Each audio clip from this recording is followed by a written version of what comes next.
मैं गिरीश गौड़ जी जी जीवन परिवर्तन चैनल में आपका स्वागत है। आप देख रहे हैं जी जी जीवन परिवर्तन चैनल।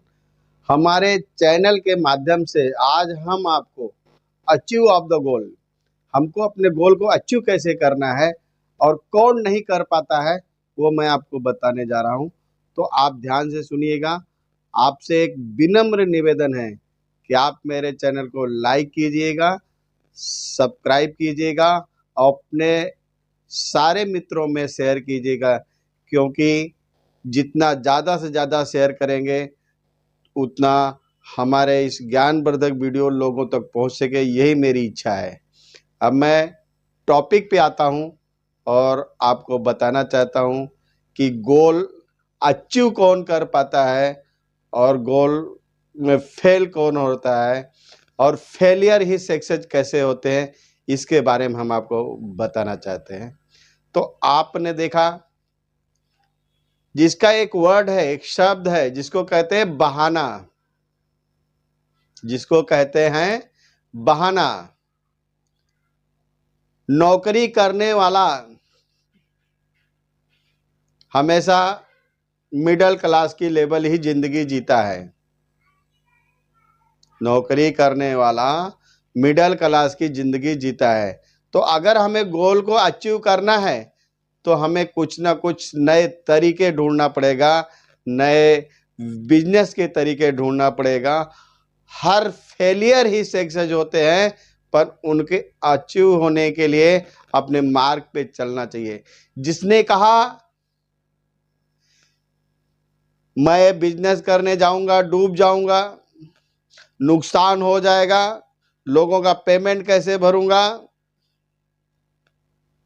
वो हमेशा फेलियर ही रहता है जिसने बहाना ढूंढा। क्योंकि जब आप मार्ग पे निकलते हो तो आपको नेगेटिव ऊर्जा बहुत दिखाई देती है, क्योंकि हर आदमी मिलने वाला ऐसी नेगेटिव बात बोलेगा कि एक आदमी ने बिजनेस किया, वो डूब गया। एक आदमी ने बहुत बड़ा दुकान खोला था, लेकिन वो डूब गया क्योंकि ग्राहक ही नहीं थे। लेकिन मैं कहता हूं, बहाने को जो सुन लिया और दिल पे ले लिया, वो अचीव गोल कभी नहीं कर सकता है। और जिसने, कहते हैं लाख मुश्किलें आए लेकिन हम अपने कदम को कभी रुकने नहीं देंगे, अपने गोल की तरफ बढ़ते रहेंगे, उन्हें उनके हौसले को कोई रोक नहीं सकता है। हमारे इस देश में 1919 में जलियांवाले बाग में जनरल माइकल डायर ने नरसंहार किया था, गोली चलवाई थी। कितने हमारे भारतीय मारे गए। तभी भी हमारी जनसंख्या बहुत थी, लेकिन राज हमारे अंग्रेज करते थे। हमारे ऊपर राज अंग्रेजों का रहता था। जब जनरल डायर ने नरसंहार किया, पंजाब के उधम सिंह ने वहां शपथ ले लिया। 1919 में शपथ ले लिया कि जब तक मैं जनरल डायर को मार नहीं दूंगा, जब तक मैं उसे फिनिश नहीं कर दूंगा, जब तक उसको मौत के घाट नहीं उतार दूंगा, तब तक हम कभी रुकने वाले नहीं, कभी थमने वाले नहीं हैं। ये उन्होंने प्रतिज्ञा ले ली। ये सिलसिला चलते रहा। 1940 में एक प्रोग्राम रखा था, और उस प्रोग्राम के अंदर जनरल डायर का भाषण था इंग्लैंड में। और वो भाषण में जाने के लिए उधम सिंह ने एक वक्ता के रूप में एक बुक लेके वहां पहुंचे, लेकिन बुक के जो अंदर के पन्ने थे उसे काट लिए थे। वहां एक पिस्टन रखी थी, हाथ में डायरी दिख रही थी।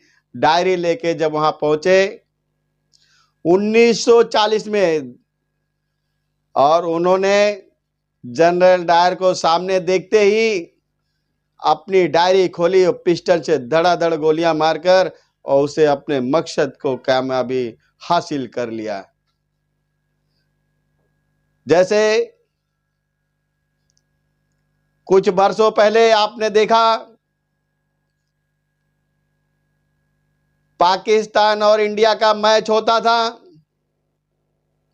जब फील्ड में कैप्टन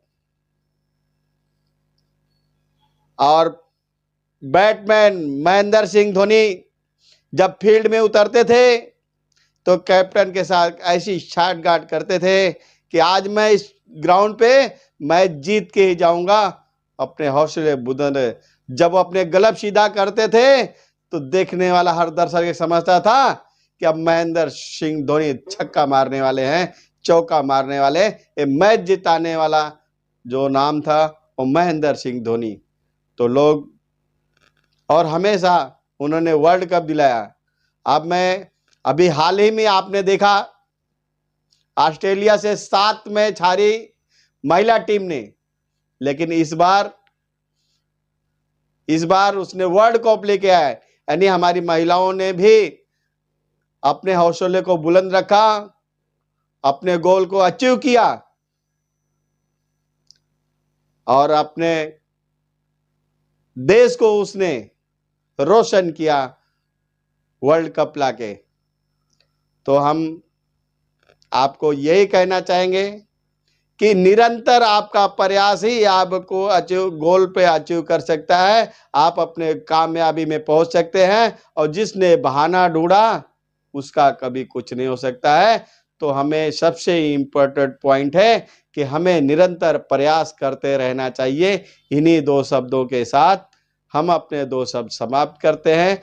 मेरे प्यारे मित्रों, जय हिंद, जय महाराष्ट्र।